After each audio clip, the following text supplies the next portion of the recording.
Hello and welcome back to Bionic Heart 2. Jason and I have been hustling through the streets of London for almost an hour now, and we still don't seem to be arriving anytime soon. I shouldn't mind getting a little wet, but by now the constant rain has positively gotten me soaked. Even for a cyborg, that isn't comfortable. Strangely, Jason doesn't seem to mind the rain at all, looking at him. He doesn't look half as wet as I do. How do you do that? Do what? Stay dry. Oh, that. It's just my clothes. They emit a rain repellent field. Why was I even asking? Do we still have far to go? Nah, it's not far now. I'm just trying to lose anybody who could possibly follow us. Speaking of which, any idea how that other cyborg found out about your safe house? Not really.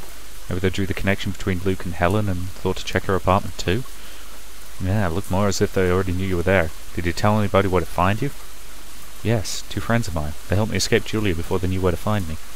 And that's that. They must have given you away. Them? Not a chance. They could have delivered me to Nanotech themselves if they wanted to. Well, at least one of them must have ratted you out. In any case, I'm sure no one's following us now. It's safe to go to your place. I'm not so sure about that. Let's take another detour. Oh, come on! Better safe than sorry. What are you going to do if they find you again? Break their necks? Yeah, of course you would. You don't believe that I could? Yeah, probably. You seem like the type for that. Jason gives me a look from the side, but doesn't say anything else. Seems to walk a bit faster, though. Shortly later, we walk down a small alley into a backyard. Jason hastes ahead and starts climbing the fire escape. Up there? You mind climbing or what? Not particularly. We move up until we're all the way on the roof. Seems like a perfectly normal roof to me, nothing special about it. Alright, come on in. In? There is no in, there's just the roof. There's nothing special about it. And then Jason disappears before my eyes. What? Jason? I said, come on in. Or do you feel better in the rain? I slowly walk into where Jason disappeared, and suddenly my face touches the feels like tarp or something. The next moment, I'm in some sort of tent. A surprisingly spacious one. It's at least 20 times 20 feet, and it's crammed with cardboard boxes. Where are we? My warehouse? It's not where I usually live, but it's a good place for you to crash. How did we get here? We were just on a roof, and we still are. The walls are actually camouflage canvas that I stole from MI6. Camouflage canvas? Invented in the 40s, never made it to the free market. Can be programmed to show pretty much anything, but most people just use it to make stuff invisible. Ah, so we're inside a tent that looks like there was no tent from the outside. Exactly. Jason walks to one of the cardboard boxes and pulls a small holo projector out from his pocket. Now, take a look at how I think we should do this. He activates the projector, and a three-dimensional floor plan of what must be the Nanotech complex pops up. I can take care of all the electronic security, including the cameras, touch sensors, and the other stuff. The real problem is the security force. Yeah, Nanotech has a small army inside that complex. All with machine guns and a few with even heavier things. Yeah, the issue is actually that these people can see us. I can jack electronics, not living eyes. We need to avoid those patrols. This is how they're organized. Jason presses a few buttons on the projector and some red lines pop up on the floor plan. Ugh, security looks pretty tight. It is. Fortunately, it gets better as soon as we're past here. Jason indicates a position deeper inside the complex. From there on, there are no more patrols. There are stationary guards at a few intersections here, here, and here. But if we use this route, we only have to get past one of them, and I can make sure they won't radio for assistance. Can you handle 4 guys with assault rifles? 4 of them. If I could surprise them, yes, I think I can. Is there a way to get close to them without them seeing me? You're standing inside it. Huh? Just slide along the walls, holding some camouflage canvas in front of you. I'll prong out and show the wall behind you. Ah, so I'm going to be practically invisible. Not entirely invisible, but if you move slowly, no one should notice you until you're right in front of them. I cannot guarantee none of them will use their guns, however. No problem, see? There's security doors at each of this section. The other guards won't be able to hear anything. And I'll handle our radios. Sounds as though you have it all figured out. Unfortunately, I haven't. Jason points to the part of the map that shows an even deeper part of the complex. You see that? See what? There's nothing where you're pointing at. And that's the problem. I couldn't find any data on that sector, which means that's where we need to go. Oh? That's the part that's not connected to any outside network. I have no information on what's there, only that security isn't allowed in there unless specifically summoned. Actually, I know at least one room down there. That's where I escaped from. I think that won't be a problem. You sure? Yeah, pretty much. There should only be scientists, lab technicians down there, nothing I can't handle. So you can safely get me in there. Sure I can. Alright then, let me show you how we're going to get through that first perimeter of security. Jason? Does this have time until tomorrow? I'm really tired now. Oh, sorry, forgot about that. Is there anywhere I can sleep? Sure. Jason pulls a few cardboard boxes to the centre of the tent and flattens them. Here. Cardboard. Better than bare concrete, isn't it? Well, and a blanket? Jason grins, then he walks over to another boxes, pulls out a greyish piece of cloth. What's that? Camouflage canvas, so you can get accustomed to it a little already. I sigh and take the cloth. Feels exactly like a tarp. Not exactly comfortable, but better than nothing, I suppose. Thanks. You're welcome. See you tomorrow then. Yeah. Until tomorrow. Oh, and you don't want to look in any of those other boxes. A few things in here explode if someone other than me opens them. So not only do I go to sleep on a cardboard bed and cover myself with a glorified tarp, I also lie down surrounded by explosives. Very reassuring. Good night, Tanya. Good night, Jason. So here I am, all alone in an invisible tent, with the rain's constant patter-patter in the background, and Maya looking for me somewhere out there. And tomorrow, I'll be raiding the best secured place on this planet, with some 15-year-old as my guide. Yep, best possible conditions for a good night's sleep. Back to Tanya in the police station. So Rob's just put a round through his own skull. Subtle. I still can't believe it. Rob, in front of me, just like that. After revealing to me the entire police force is corrupt, everybody above the rank of simple officers receiving bribes, and a minute after confessing that he loved me. And I'm here. All of his possessions are piling up before me, all the things technical services are retrieving from his department because they want to rule out that his death was anything but a simple suicide. Of course I could have tipped them off about the reasons, I could have told them what Rob told me before he shot himself. I'm not sure I would still be here then. I certainly wouldn't be allowed to go through his stuff. It's a big favour I cashed in with Will, the guy in charge of the evidence room. He says if I find anything that's of sentimental value to me and I'd like to keep, I'm supposed to tell him, and he'll say that I get it once investigations are done. He's already promised that the investigation would be short. Said people, well, they wouldn't want to look too closely into a case of an officer committing suicide. Of course they wouldn't be looking too closely, they might find out some embarrassing things about themselves. Anyway, that's what I'm here for. Will says I have 15 minutes, so I'd better hurry up. I'm leaving out all of his big possessions and concentrating on the smaller ones. 15 minutes left. Okay.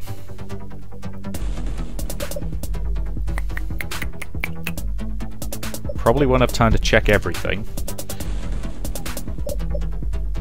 So let's start with his wallet.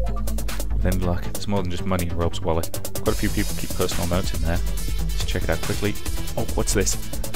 Ah, it's a shopping list. If only would still write these down on paper. I keep mine on my phone. Another handwritten note. A long number. What would that be? Looks like a phone number. Should I try to dial it, or...? No, I better make a quick search.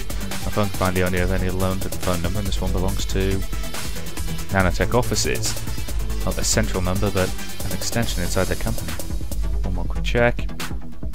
It's not a number that Nanotech's publicised, so it must belong to someone special inside their organisation. Someone who isn't usually contacted by the public. Why would Rob keep the number of someone like that? I think I found a lead here. Not bad for 3 minutes. 12 minutes left. So yeah, assuming I get 3 minutes on each, that means I can check 4 of these things.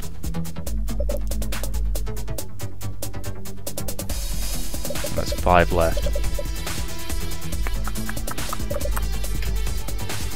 Okay. Photo album? No. Music player seems unlikely unless he's hidden a recording there. Which is possible. Depends, does a music player also allow him to take audio notes? Let's try it. Okay, that's a long shot, maybe it's worth it. Maybe Rob left a hidden message or something here. We go through his music list. Doesn't look mostly very interesting. Mostly albums I know he likes. Here's a photo titled Tina. What's that? Aww. music I like. Tom Harley, The Smoking Hearts, Rainfather, I know that entire collection. It's the music that's always been playing when I've visited him. You really knew me well, didn't you, Rob? Shame I didn't know you better. No, nothing private in here, nothing like that. Nothing that looks like a message. Don't have the time to listen to music. It's 5 minutes been enough already. Oh dear. Okay. So we've probably got enough time to check 2 more things.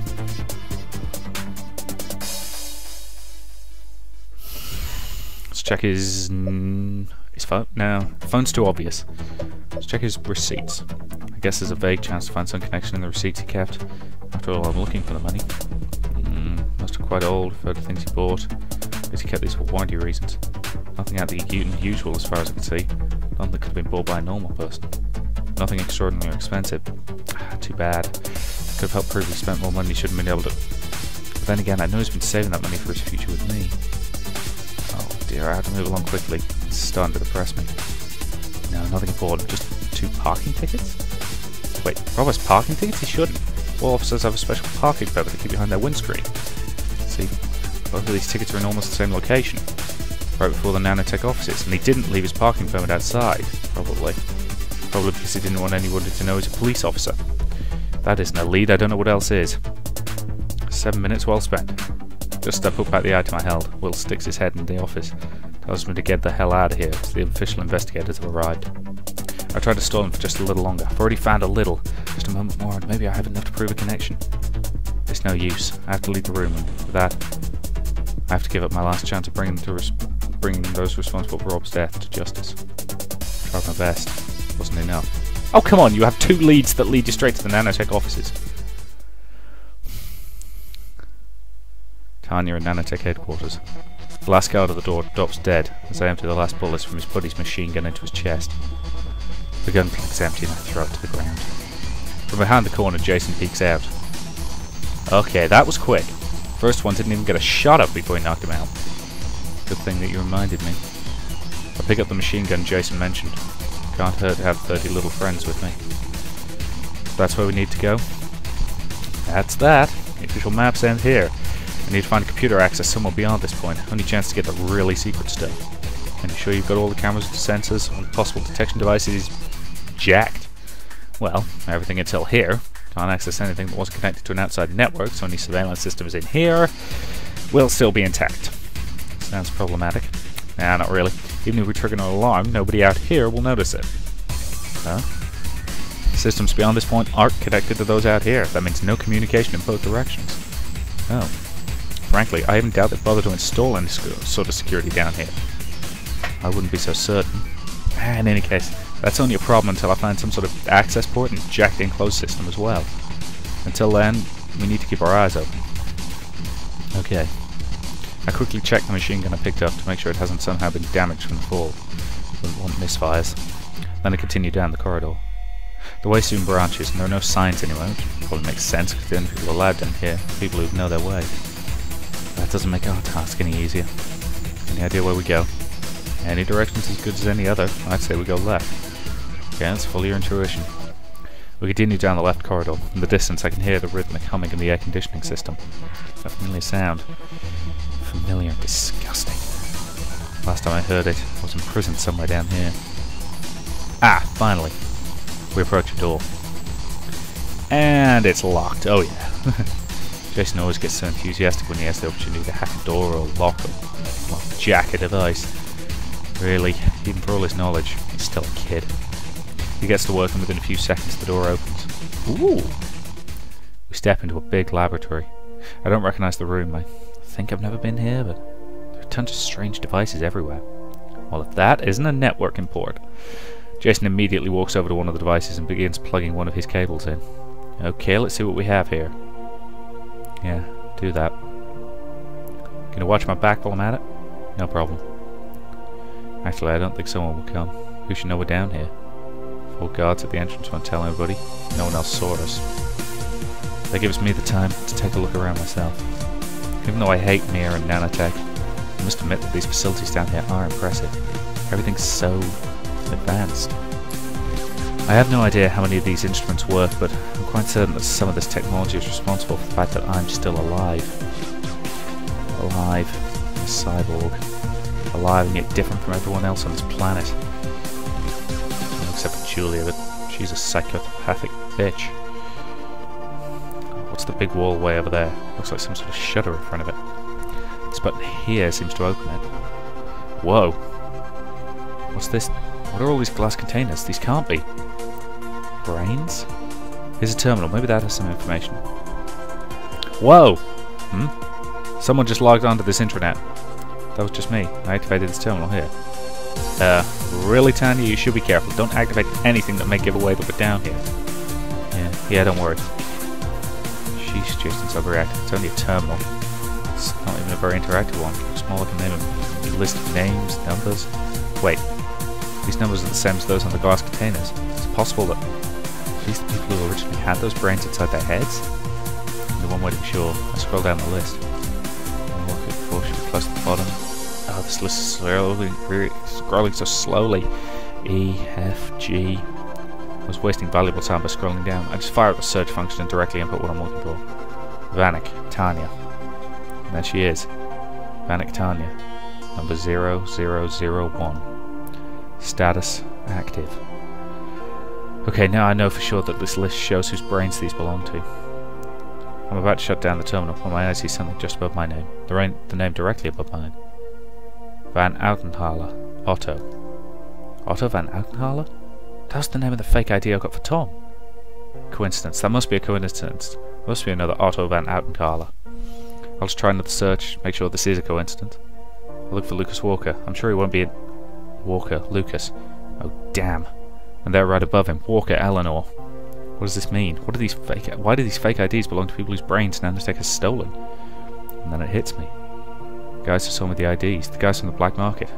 They probably didn't make these IDs, they just took them. Took them off people May had told them to abduct and bring to him. Mary only wanted the brains, not the IDs. So they ended up on the black market. Tanya? Tanya! Yes? Come and look at what I found here. I walk over to Jason and look over his shoulder. Does that here ring any bells? The screen seems to show some sort of file. File on a person that looks vaguely familiar. A woman in her 20s, quite beautiful, quite sexy. No idea where I know her from though. And then I see the name on the file. Tanya Vanek. What? Doesn't have your face, but the name's on it. Maybe something you recognize? And then it hits me. This is me. This is what I looked like. This is my face, my real face. Before they put my brain into this cyborg body. That is you, right? I slowly nod and start reading the file. It's not long, should only take a minute or two. But... oh god, what's this? Tanya Vanek was... No, I was... No, that isn't possible. I can't have been. It says it right here. Tanya Vanek, also known as the Bloody Lily. Born May 2nd, 1974. Died December 3rd, 1999. Ran away from her family at the age of 12. Probably a child prostitute from 1987 to 1990. Joined escort service named Bouquet House under the alias of Lily Luscious in 1991. Quickly becomes a highly valued escort. Committed her first murder June 21st, 1997. Police investigations cannot rule out self-defense, but Tanya Vanek evaded capture and became a fugitive. Continued her service as a high-class prostitute during her escape, however murdered her clients whenever she had to cover her tracks. After the 7th murder, police considered her a serial killer and assigned special investigators to her case. Shortly afterwards she was captured. The trial was quick. Tanya Vanek made full confession. Sorry, Tina. Should that say Tina Vanek or Tanya Vanek? Tina Vanek made a full confession and was sentenced to death by lethal injection. And that's the entire file. Me? Former child prostitute, later escort and serial killer? Is that all there is to who I am? Impossible. Sounds nasty. I slowly nod. I still can't grasp it entirely. Am I nothing more than that? Jason eyes me from the side. But that explains a lot about you. Maybe. Anyway, did you find what you were looking for? Yeah. Yeah, I found what I was looking for. I have all the proof I need to nail Mia for his assholery. All I need you to do is copy the list I found on that terminal. Just a minute.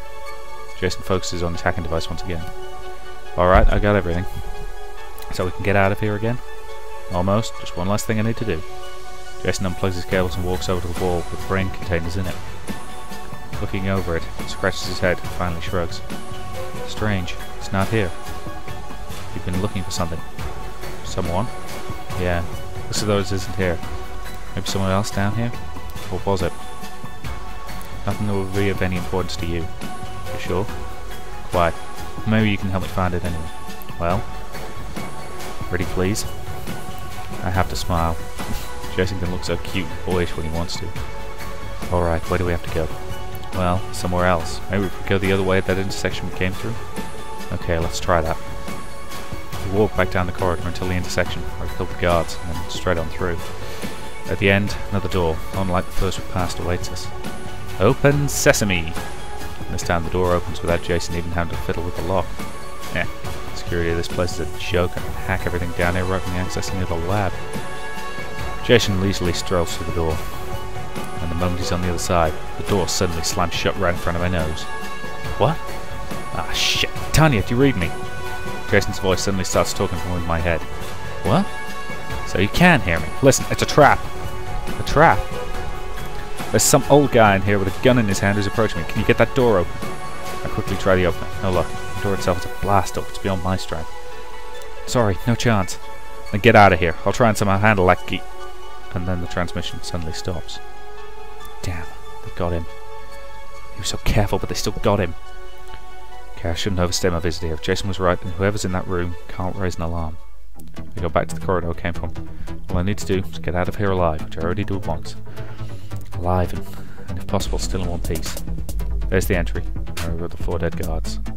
Back the way we came, that was over there, through here, past this little office room. 24, movement at 8A! Shit, someone must have seen me. I'm going to investigate. I take no chances and I whip around the corner and blast the security guard with a salvo from my machine gun.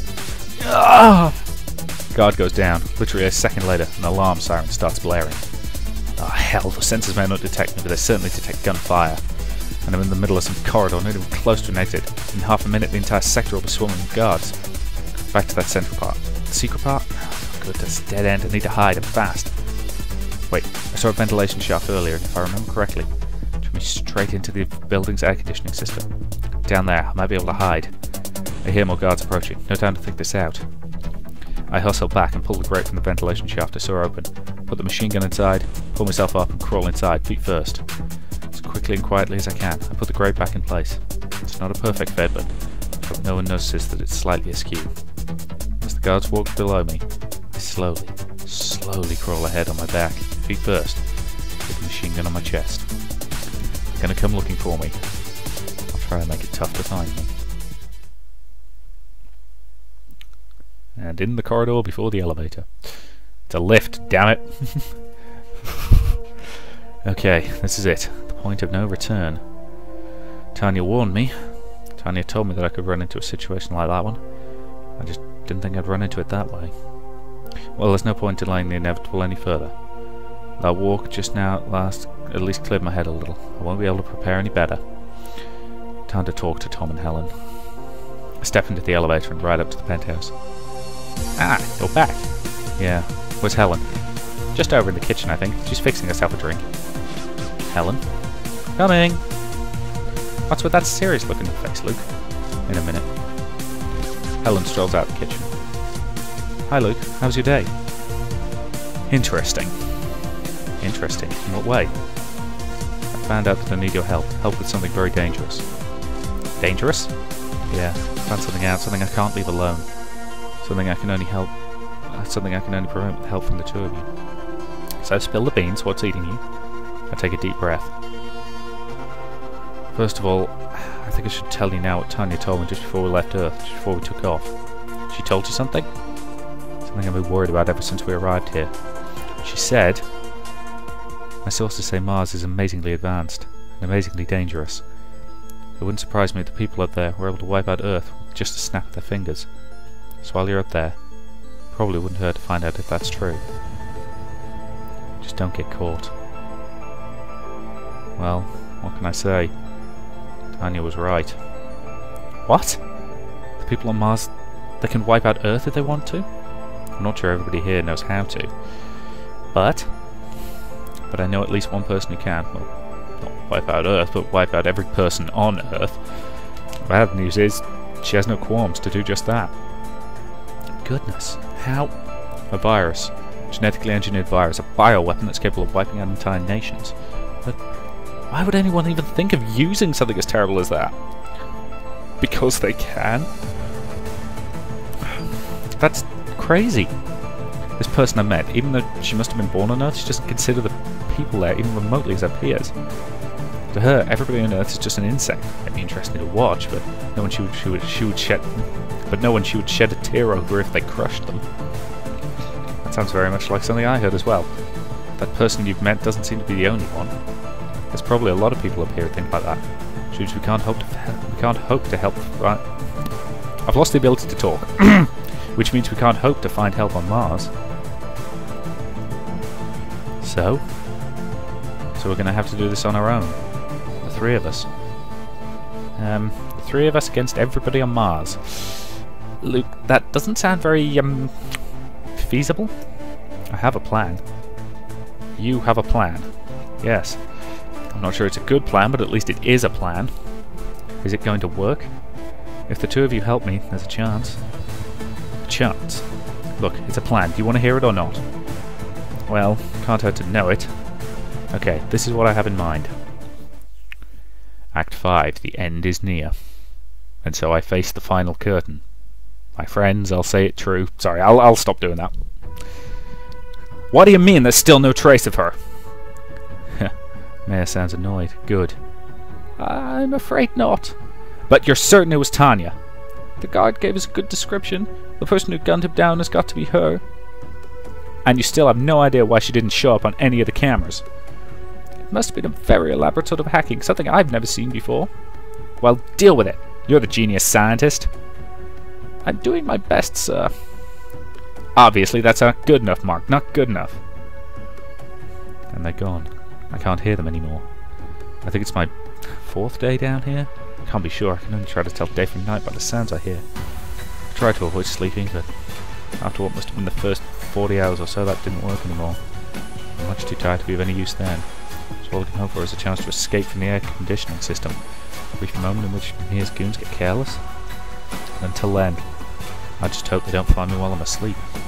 The good thing is that from where I am, I can eavesdrop on some of the conversations around me. Following the voices, I've been able to make out several rooms. I've already found one of the rooms where the guards take their uniforms on and off. The room doesn't seem to have any cameras inside, which is a good thing. The bad thing is there's only one door leading out of that room, and that's a blast door, and it's locked. I've already tried it. I also found out that the air conditioning system stretches through the entire Nanotech complex, even to the deeper restricted sections. Sections where they once built this body. I've been able to hear an interesting conversation down there. Must have been around a day ago when... Sir, do you have a minute? Is it important? It is. Then I'd better listen up. I hope you finally have some good news for me. I'm sick of all the bad stuff you keep reporting. I think so, sir. Looks like our little intruder came with a present for us. Little intruder? That boy we were able to catch snooping around. I've been able to crack the cipher on his little data device. I'm sure you'll find this interesting. You must be talking about Jason. What is it? It's the construction data for a genetically engineered virus, one I've never seen before. A virus?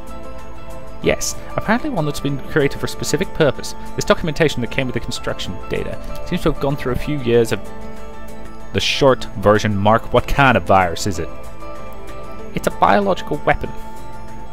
Oh, useful? Quite so. It's a virus that specifically attacks lung tissue, causing the deterioration of the entire respirational... Does it kill? Yes.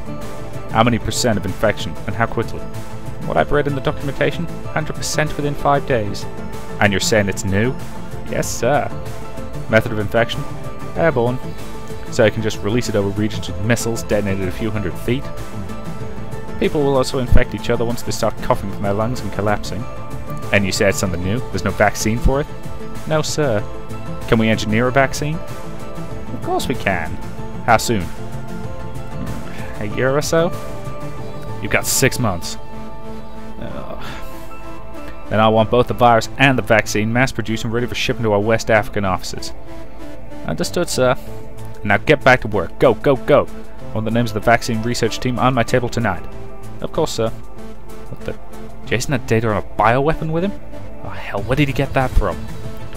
Must have been something he stole earlier, before we met. Probably from some other corporation's secret research. Nanotech steals brains, other companies make bioweapons. Arseholes, wherever you look. God, this world sucks. While they're out there, I'm still in here. My situation hasn't improved much. And even if I do manage to escape from here, where should I go? I'm still a cyborg, don't have a legal identity right now. Heck, I should have died a century ago.